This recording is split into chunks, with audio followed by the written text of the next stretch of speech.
Welcome back to the Sunday Footy Show. I tell you what, the big names just keep on coming, don't they? Because as we reflect on the outcome of this match, which was quite startling, really, from an Adelaide Crows point of view, there's one man, and his name's on everyone's lips at the moment, William. Yeah, it is. Riley Thilthorpe, which is hard to say. Well, not if you're Riley Thilthorpe, who joins us now live. How are you, Riley? I'm good. How are you, TJ? Yeah, Let's good, just thank you. clean it up. Where it's Clean it up? Where are you from? Where's that name from, Riles? The name's British. My grandpa came over on a boat when he was young, so that's where the name come from. And it's Thilthorpe. Yeah, perfect. There you go. Do other people have the same morbid fascination with your name than Billy?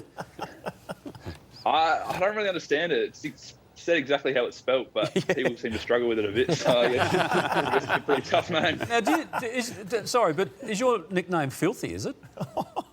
Yeah.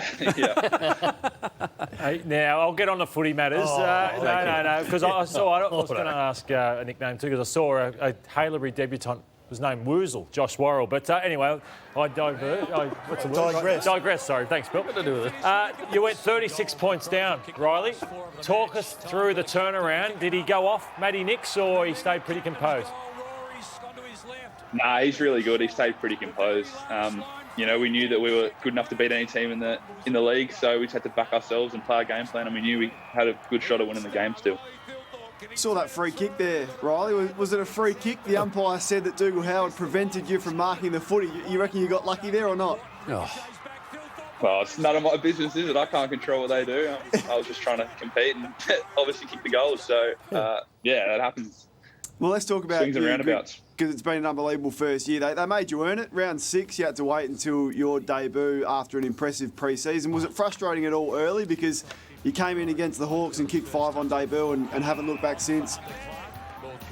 Nah, not at all. I think they were really clear, and we talked a lot about why I wasn't playing and what I needed to do, and I think it helped me so much just getting that more experience in the sample and working on my key work on.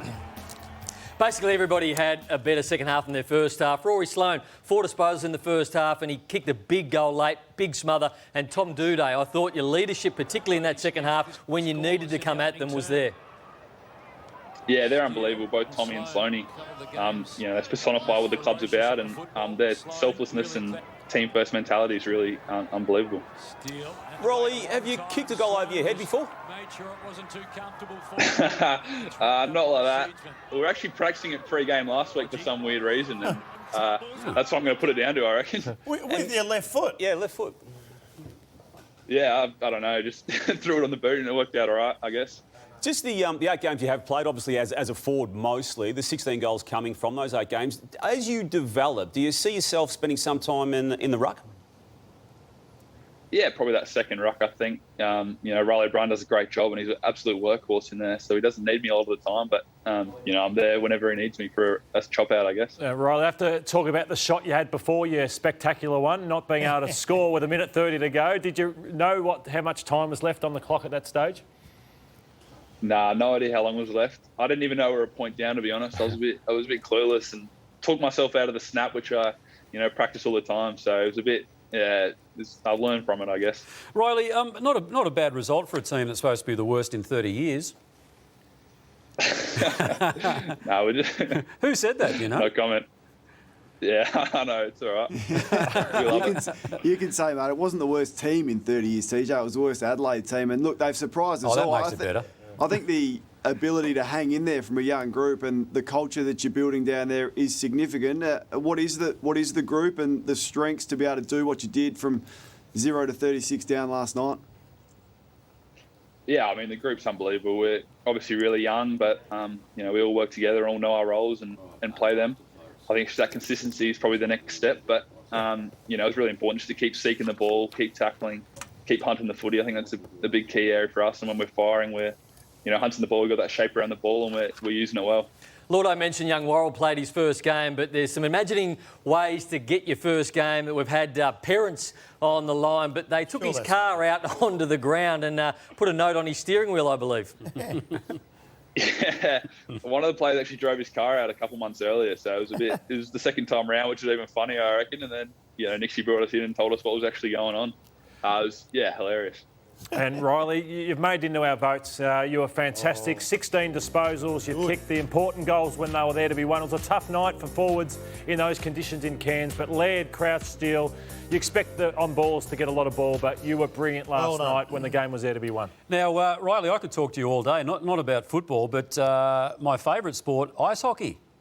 And your old man, a former ice hockey player, and you dabbled in it too, did you? Yeah, I played up until I was about 10, I think. So, yeah, it's a great sport. I absolutely love it. Absolutely brutal. Who did your dad play for in the National League, did he? Or? Yeah, he played for Australia a few times. He'll love me saying this. But, yeah, he moved to Canada for a bit and played for Australia, which is pretty cool. So do you follow a team in the NHL? Nah, not really. Who do you follow? Andrew Walker, who's the only Australian. We sort of follow him a little bit, but, yeah. Oh, good stuff. Wayne Gretzky's still playing? No, he gave it away a long time ago. It's the only ice hockey No, I follow player. the Pittsburgh Penguins. The Penguins. They play about 4 times a They got week. the biggest and heaviest trophy ever. The Stanley Cup. You know about trophies, of course, but the Stanley Cup.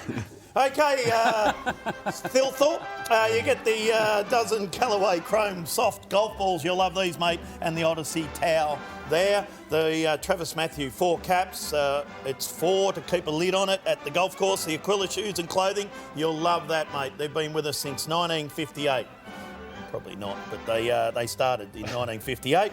The Bar Fridge from Bar Fridges Australia. They're the best in the business. Keep a couple of frothies nice and cold for you there, mate. The Rick's Eyewear, use the code word CHOMPERS at rickseyewear.com. No, don't use the code word chompers. Well, you get 20% off if you do. Okay, Platform 28, Mark O'Reilly, or he's got the Glen Ferry Hotel now, Lordo. You can get the family down there for nothing. Tim Sims. And the AMFX. What about this? A nice custom-made fire pit. You put that out in the backyard, thanks to our friends at AMFX. All for you, Rolls. Good on you, buddy. Keep up the great work.